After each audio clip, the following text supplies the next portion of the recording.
Assalamu alaikum kids, how are you all? Welcome to another online class of English. In this class the book I'm using here is GABA English for class 6. So let's move on to contents everyone.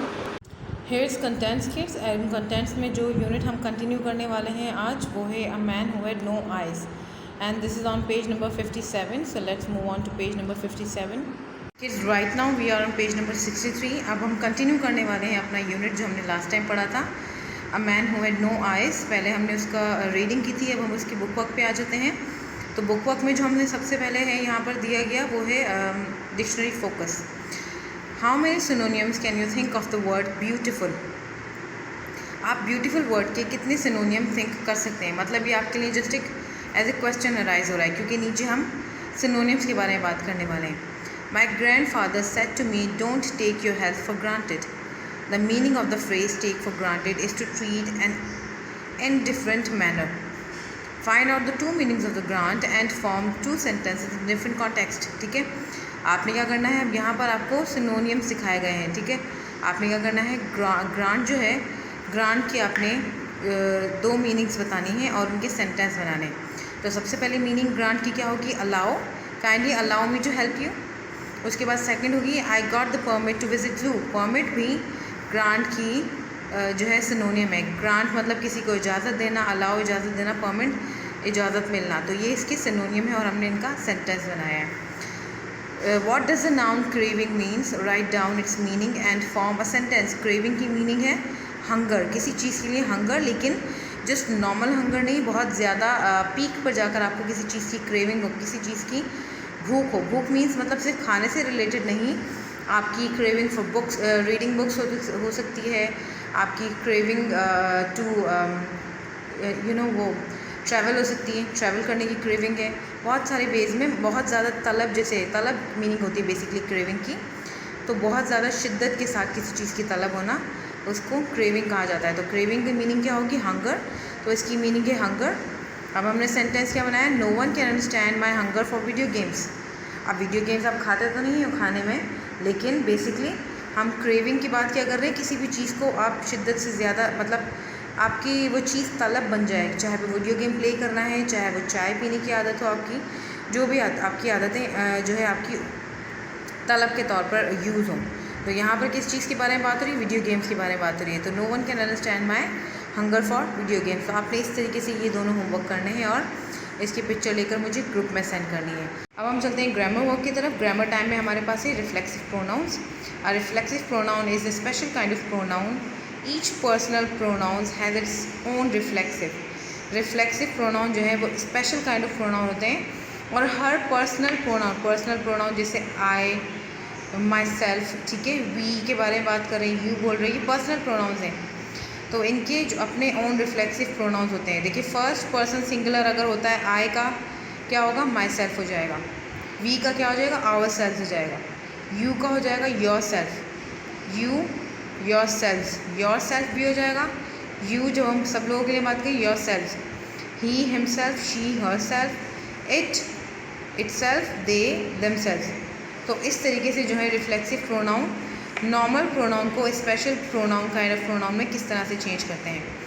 Reflexive pronouns हम use क्यों करते हैं, when the subject and the object of a clause are same. Subject और the object किसी भी clause की अगर same हो, example I hurt myself, he shot himself, ठीक है। Subject and the object of the clause are same. I hurt myself, उसने अपने आप को हर्ट किया, आप अपने बारे में ही बात कर रहे हो, ठीक है। रिफ्लेक्सिव प्रोनाउंस कहाँ पर इस्तेमाल होते हैं, when the subject and the object of clause are same. Subject और ऑब्जेक्ट दोनों सेम है। सब्जेक्ट कौन सा, जो काम कर रहे हैं, ऑब्जेक्ट जिस पर काम हो रहा है, दोनों सेम है। मतलब कि आप ही सब्जेक्ट हो और आप ही ऑब्जेक्ट हो, या आप किसी और के बारे में बात करो तो वही सब्जेक्ट और वही ऑब्जेक्ट है। जैसे आई हर्ट माई सेल्फ, मैंने अपने आप को तकलीफ़ दी। ही शॉट हिमसेल्फ, उसने अपने आप को गोली मार ली। तो इस तरीके से क्या होगा, ये इसमें ऑब्जेक्ट और सब्जेक्ट दोनों सेम है, तब यूज़ होते हैं हमारे reflexive pronouns. Reflexive pronouns are also used as adverbs when the subject and the object of a clause are different. जब सब्जेक्ट और ऑब्जेक्ट क्लॉज के किसी डिफरेंट होंगे, अलग अलग हो जाएंगे, तो रिफ्लेक्सिव प्रोनाउन आपका क्या बन जाएगा, वो एडवर्ब बन जाएगा। मतलब वो वर्ब की मीनिंग के साथ कुछ मीनिंग मज़ीद ऐड कर रहा होगा, तो एडवर्ब के तौर पे काम कर रहा होगा। यहाँ पर एग्जांपल्स दिए हुए हैं। Example I bought a present myself, that man is carrying the load himself, I will do it myself, do it is a verb, do is a verb, तो I will do it myself ये as a adverb काम कर रहा है। They ate all the food themselves, उन्होंने सारा खाना खुद खा लिया। तो ये सारे यहाँ पर फिर एडवर्ब के तौर पे आपके जो रिफ्लेक्सिव प्रोनाउंस हैं वो यूज़ हो रहे हैं यहाँ पर। अब हमने क्या करना है, ये पढ़ाने का आपको मकसद क्या था, आगे फिल द ब्लैंक्स है उनको हमने रिफ्लेक्सिव प्रोनाउन के हिसाब से फिल करना है, ठीक है। Please help yourself to snack to the snacks on the table. Help yourself मतलब कि आप खाएँ, टेबल पे से स्नैक खाने में अपना मतलब जो है खुद ही हेल्प करें या खुद खाएँ आप उठाकर, जैसे हम किसी को पूछते हैं प्लीज़ कुछ नहीं खाने के लिए, तो आप यहाँ पर कैसे कहेंगे, please help yourself to the snacks on the table. Since they are owners of the company they give themselves a holiday, क्योंकि वो ओनर है कंपनी के तो वो अपने आप को एक छुट्टी देते हैं। Suleman must learn to fill the form himself. Look there is a little bird washing himself in the river. I went to the canteen to buy myself a quick lunch. Sabir hurt himself while changing the car wheel. When I saw myself in the mirror, I was horrified. There was some red pear on my nose. There was some red paint on my nose. Johar hurt itself while fixing a bulb in the holder. तो इस सब में क्या है, हमने reflexive pronouns use करे हैं। तो ये फिल द ब्लैंक्स आपने इस तरीके से फिल करनी है। सेकेंड हमारे पास ग्रामर टाइम में टॉपिक है, that is verb agreement. A verb must agree with its subject in number, singular या plural, and person, first person, second person, and third person. We call this subject verb agreement as concord. Verb जो है क्या करना चाहिए, verb को अपने subject के साथ अग्री करना चाहिए इन नंबर्स, सिंगुलर प्लूरल के बारे में बात करें, हम नंबर्स के बारे में बात करें जैसे एज, आर, एम, ठीक है, उनके हिसाब से, और फर्स्ट पर्सन, थर्ड पर्सन और सेकंड पर्सन के हिसाब से भी अग्री करना चाहिए। तो ऐसे हम क्या कहते हैं, वर्ब एग्रीमेंट कहते हैं। जैसे यहाँ पर है द स्टूडेंट, ये क्या है, हमारा सब्जेक्ट है। Are not allowed to leave the school without the permission of the discipline in charge. Are यहाँ पर क्या है, सब्जेक्ट जो है वो अग्री कर रहा है कि इनके साथ नंबर्स, सिंगुलर प्लूरल कितने नंबर्स हैं, कितने लोगों के बारे में। स्टूडेंट्स आर, तो आर से हमें पता चल रहा है कि एक से ज़्यादा स्टूडेंट हैं। इसी तरीके से Shan is our next door neighbour. Is यहाँ पर भी हमें पता चल रहा है कि शान जो है उसके बारे में अकेले सिंगल पर्सन के बारे में बात हो रही है। तो Shan is our next door neighbour, Shan यहाँ पर हमारा सब्जेक्ट है और इज़ यहाँ पर हमारा वर्ब एग्रीमेंट है। The underline word is the subject and the coloured word are the verbs in agreement above sentences. An action verb plus SES, IES are used with singular subjects and the pronouns he, she and it. Action verb जो है, action जब कोई कर रहे होते हैं, हम कोई काम कर रहे होते हैं, उसमें वर्ब में हम क्या यूज़ करते हैं, वर्ब के साथ SES, IES, ठीक है। अब यहाँ पर हम देखते हैं example, does she go on a morning walk daily, तो यहाँ ES लगा। He has a large family to support. She plays badminton every day in the park across her house. तो यहाँ क्या है, do and have are used with plural subjects and the pronouns I and you, we and they, ठीक है।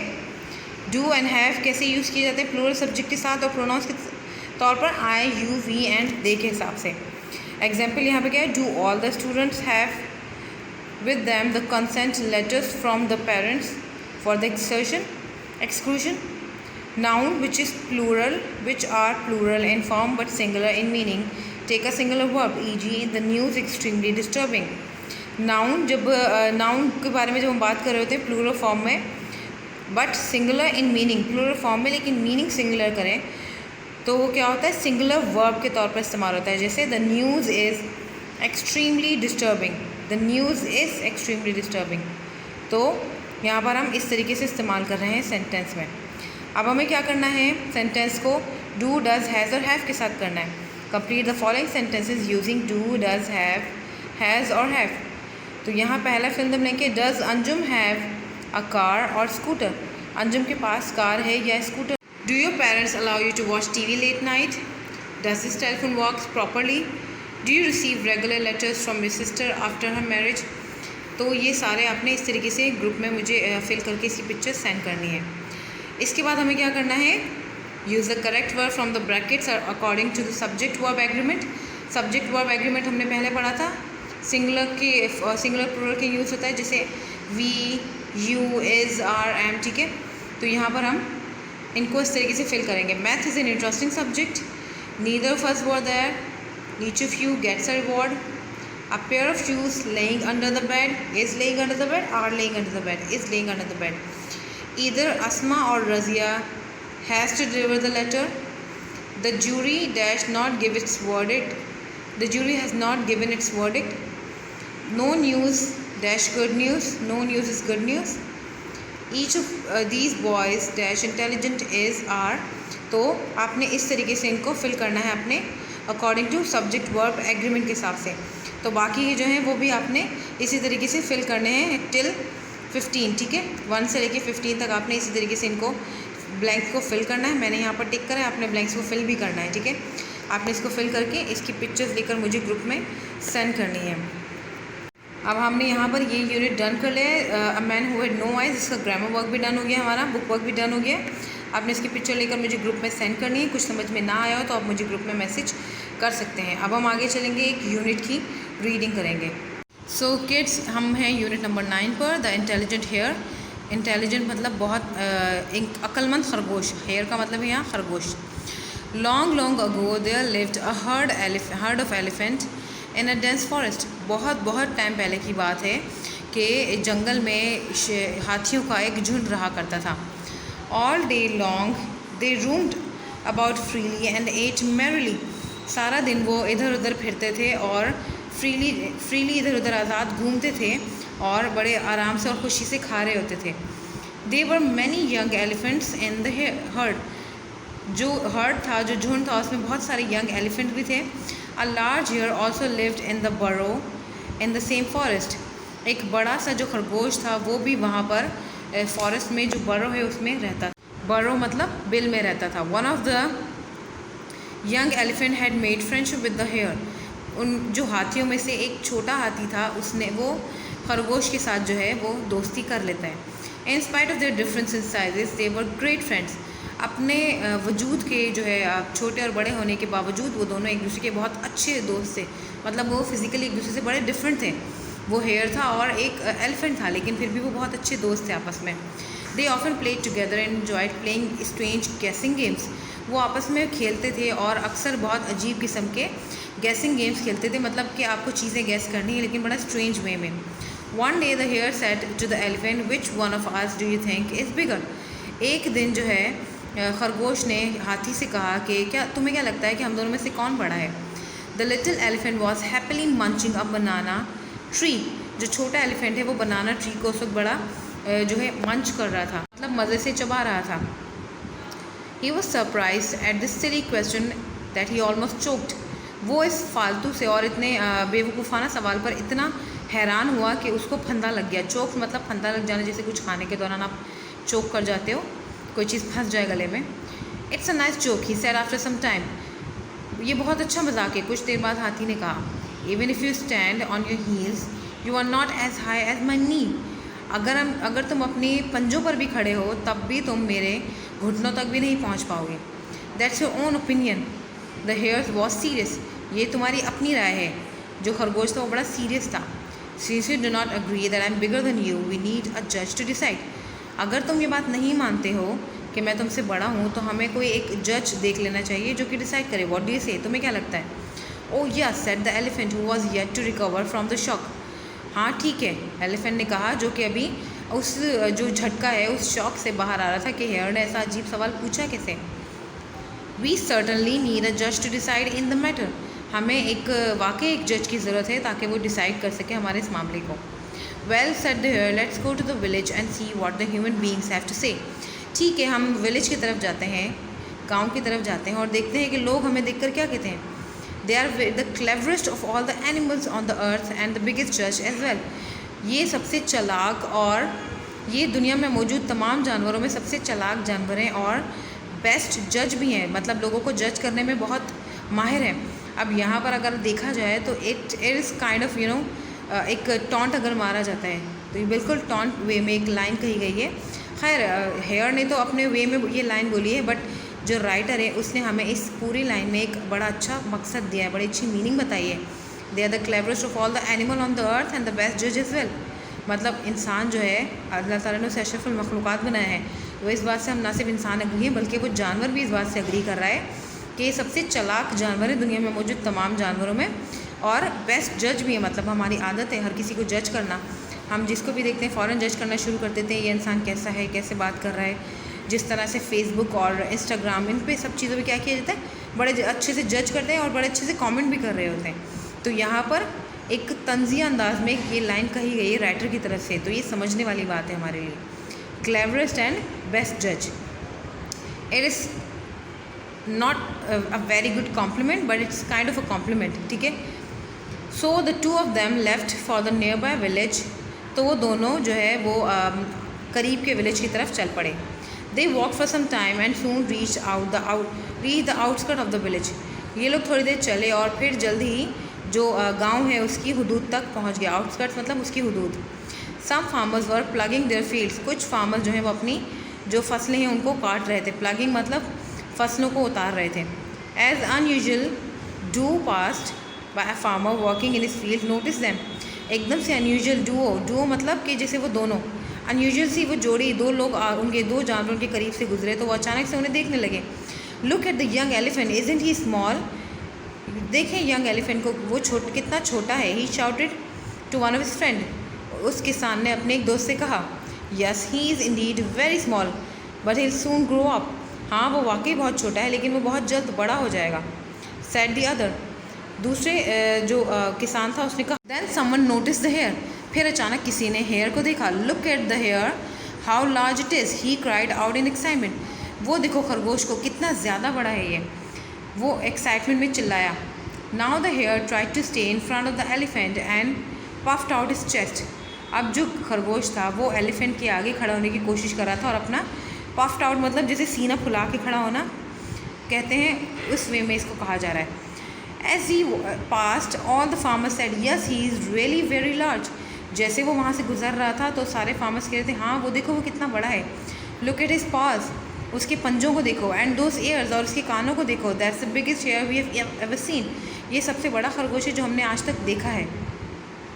When the hare heard it, he turned to his friend and said with a smile, any more confusion? I think the matter is quite settled now. I am large and you are small. Can we go home now? फिर उसने बड़े फ़ख्र से और बड़े खुशी से हाथी की तरफ देखा और कहा कि अभी को गलत फहमी रह गई है, मुझे लगता है कि शायद हमारा मामला सेट हो गया है, तो क्या हम वापस जा सकते हैं घर। द एलिफेंट वॉज बैफिल्ड, बैफिल्ड का मतलब यहाँ पर क्या है, चकरा जाना। जैसे आप कुछ अजीब सी बात सुन के एकदम चकरा जाते हैं, तो इसी तरह एलिफेंट के साथ भी उस वक्त ये हुआ सुनकर कि वो चकरा गया उस वक्त। He was at a loss of for words, और उसके पास कहने के लिए अल्फाज नहीं बचे थे। लॉस फॉर वर्ड्स मतलब वो बिल्कुल जो है स्पीचलेस हो गया था, उसके पास लफ्ज़ नहीं बचे थे कहने के लिए। He tossed his heavy head in disgust, उसने अपना सर जो है झुंझलाहट के साथ ज़ोर से हिलाया। He knew that the hare had won by foul means, उसे पता था कि जो खरगोश है वो जो है बेईमानी करके जीता है। But he could not do nothing in the matter, silently he followed the hare back to the forest, लेकिन वो कुछ भी नहीं कर सकता था उस वक्त, और वो फिर खामोशी से उसके पीछे जंगल की तरफ जाने लगा। The hare was still walking ahead of him with an air of supremacy, जो खरगोश है वो अभी भी उसके आगे बड़े फ़ख्र के साथ और बड़े जो है ना खुशी से चल रहा था। The elephant looked at the hare for once out of anger and then he lifted his foot, elephant ने गुस्से से हेयर की तरफ देखा और उसने अपना पाँव उठाया। Get out of my way, he said in great rage, मेरे रास्ते से हट जाओ, उसने शदीद गुस्से से कहा। Otherwise a small elephant will crush a big hare like you, वरना ये छोटा सा हाथी एक बड़े से तुम जैसे एक बड़े खरगोश को कुचल देगा। तो अब आपने देखा कितनी इंटरेस्टिंग स्टोरी थी ये कि हेयर जो था वो किस तरीके से जीता। हेयर क्योंकि इस स्टोरी में ये है बताया गया है कि जो खरगोश था वो जो नॉर्मल खरगोश होते हैं उनसे ज़रा बड़े साइज़ का था। होता है ना कभी किसी जानवर में कि जो नॉर्मल जानवर होते हैं वो दूसरे जानवर से थोड़े से बड़े साइज़ के कुछ निकल आते हैं, कुछ नॉर्मल ही होते हैं। तो यहाँ पर क्या बताया गया है कि जो खरगोश था वो अपने नॉर्मल वे से बड़ा था। आपने इनकी किसानों की अगर आपको बातें याद हो तो वो क्या कह रहे थे, look at his pause and look at his years, मतलब उसके जो पंजे और कान थे वो नॉर्मल खरगोशों से ज़्यादा बड़े थे। तो वो जो बड़ा था वो अपनी नस्ल में बड़ा था, हाथी से बड़ा नहीं था, लेकिन उसने बड़ा जैसे वर्ड्स के साथ खेलना कहते हैं, लफ्ज़ों के साथ खेलना, उस तरीके से उसने जो है ये गेम जीता। लेकिन हाथी जो था, हाथी जानता था कि ये फाउल मीन्स के साथ जीता है, तो हाथी ने भी बड़ा मज़ेदार आंसर दिया उनको आखिर में कि मेरे रास्ते से हट जाओ, क्योंकि वो आगे बड़ा सीना फुला के और बड़े जो है फ़ख्र के साथ चल रहा था। तो हाथी ने बड़े मज़े का उनको रिप्लाई करा कि हट जाओ मेरे सामने से, वरना ये छोटा सा हाथी तुम जैसे बड़े से खरगोश को कुचल देगा। तो एक थोड़ा काइंड ऑफ फ़नी एंड बहुत ही क्लेवर स्टोरी है, इसलिए कहा गया इंटेलिजेंट हेयर स्टोरी का नाम है। मतलब कि अक्लमंद खरगोश या चालाक खरगोश भी आप कह सकते हैं कि वो किस तरीके से जीता। अब हम चलते हैं इसके लर्निंग आउटकम की तरफ और देखते हैं और कौन से हमारे पास पॉइंट्स बचे हैं इसमें सीखने के लिए। यहाँ हमारे पास इसके लर्निंग आउटकम्स हैं और कुछ डिफ़िकल्ट वर्ड्स की मीनिंग भी दी गई हैं।